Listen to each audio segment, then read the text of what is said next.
পরীক্ষায় না বসে ফর্ম ফিল আপ না করেই সরকারি চাকরিতে নিয়োগ। সরকারি ওয়েবসাইটে সফলদের তালিকায় তার নাম রয়েছে, দাবি মালদার যুবক গোলাম সিদ্দিকীর। বিস্তারিত কথা বলবো আমাদের প্রতিনিধি করুণাময় সিংহ এই মুহূর্তে টেলিফোন রয়েছে। করুণাময়, দেখো, চাঁচলের বাসিন্দা সারোয়ার আলম সিদ্দিকী বলে এই যুবক চাঁচল থানায় একটি অভিযোগ দায়ের করেছেন। অভিযোগের পক্ষে তিনি যেটা জানিয়েছেন যে 2018 সালে ফুড সাব ইন্সপেক্টরের পদের জন্য যে পরীক্ষা হয়েছিল, পিএসসি যে পরীক্ষা নেয়, সেই ফর্ম ফিল আপ তিনি করেননি, পরীক্ষায় বসেননি, অথচ তার নাম রয়েছে ওয়েবসাইটে। তোমাকে বলে রাখি যে তার যেটা অভিযোগে নদিয়ার এক বাসিন্দা পরিমল কুণ্ডু, তিনি চাঁচলে একটি স্কুলে শিক্ষকতা করতেন, প্রাথমিক বিদ্যালয়ে।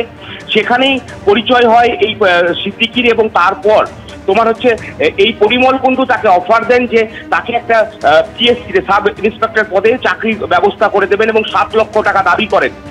এবং তোমাকে বলে রাখি সেই দাবি মতো কিন্তু এবং একটি ওয়েবসাইটে, সেই ওয়েবসাইটে কিন্তু সম্প্রতি এই নাম তোমার যে সিদ্দিকীর নাম, সেই নাম রয়েছে বলে সিদ্দিকী দাবি করে এবং এই বিষয়ে অভিযোগ জানায়। কারণ তার বিষয় হচ্ছে তিনি পরীক্ষায় বসেননি, তারপরেও তার নাম এখানে এসে, পেছনে একটা চক্র কাজ করছে।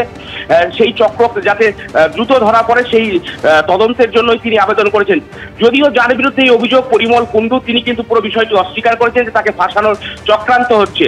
দুটো বিষয় নিয়ে তদন্ত করছে পুলিশ, চাঁচল থানার পুলিশ। তোমাকে বলে রাখি, একটা হচ্ছে যে ওয়েবসাইটে এই সিদ্দিকীর নাম রয়েছে, সেই ওয়েবসাইটটি সঠিক না ভুয়ো, এই বিষয়টি যেমন খতিয়ে দেখা হচ্ছে, পাশাপাশি এই পরিমল কুণ্ডু যার বিরুদ্ধে অভিযোগ, তার বিষয়েও খতিয়ে দেখা হচ্ছে যে তিনি এই টাকা দাবি করেছিলেন কিনা, চাকরির প্রতিশ্রুতি দিয়ে টাকা দাবি করেছিলেন কিনা, তার কোনো যোগসাজশ রয়েছে কিনা এই চাকরি চুরির ক্ষেত্রে, সেই বিষয়টা খতিয়ে দেখছে চাঁচল থানার পুলিশ। একেবারে সেদিকে আমাদের নজর থাকবে। ধন্যবাদ করুণাময়।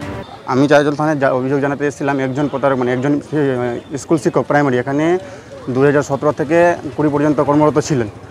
দিয়ে এবার আমাকে এখানে হঠাৎ করে একদিন মেসেজ করে যে একটা চাকরির খবর রয়েছে ফুড এসআইয়ে, মানে 7 দিনের মধ্যে জয়েনিং করিয়ে দেবে, জয়েনিং করার পর টাকা নেবে, এরকম মানে বিভিন্ন ধরনের মানে প্রস্তাব দেয়।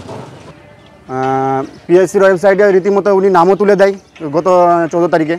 আমি কোনোদিন আজ পর্যন্ত ফুড এসআইয়ের কোনোদিন ফর্ম ফিল আপ করিনি, মানে আমার লাইফে। আমি 7 লক্ষ টাকার কথা হয়েছে, তো 7 লক্ষ টাকার বিনিময়ে চাকরি পাইয়ে দেবে বলেছে।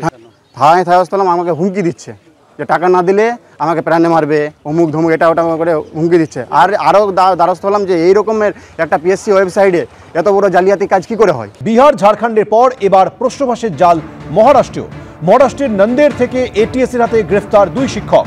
এই 2 শিক্ষকের একজন লাতুর এবং অন্যজন সোলাপুরের জেলা পরিষদ স্কুলে কর্মরত ছিলেন। 2 শিক্ষকই লাতুরের নিজস্ব কোচিং সেন্টারে পড়ুয়াদের জেইই এবং নিটের প্রশিক্ষণ দিতেন। ধৃত শিক্ষকদের জিজ্ঞাসাবাদ করা হচ্ছে। এর আগে প্রশ্নফাঁস কাণ্ডে বিহার থেকে 13 জন এবং ঝাড়খণ্ডের দেওঘর থেকে 6 জনকে গ্রেপ্তার করা হয়। বিহার ঝাড়খণ্ডের পর এবার প্রশ্নফাঁসের জাল মহারাষ্ট্রের নন্দের থেকে এটিএসের হাতে গ্রেফতার হলো 2 শিক্ষক। 2 শিক্ষকের একজন লাতুর এবং অন্যজন সোলাপুরের জেলা পরিষদ স্কুলে কর্মরত ছিলেন। 2 শিক্ষকই লাতুরের নিজস্ব কোচিং সেন্টারে পড়ুয়াদের জেইই এবং নিটের প্রশিক্ষণ দিতেন। ধৃত শিক্ষকদের জিজ্ঞাসাবাদ করা হচ্ছে। এর আগে প্রশ্নফাঁস কাণ্ডে বিহার থেকে 13 জন এবং ঝাড়খণ্ডের দেওঘর থেকে 6 জনকে গ্রেপ্তার করা হয়।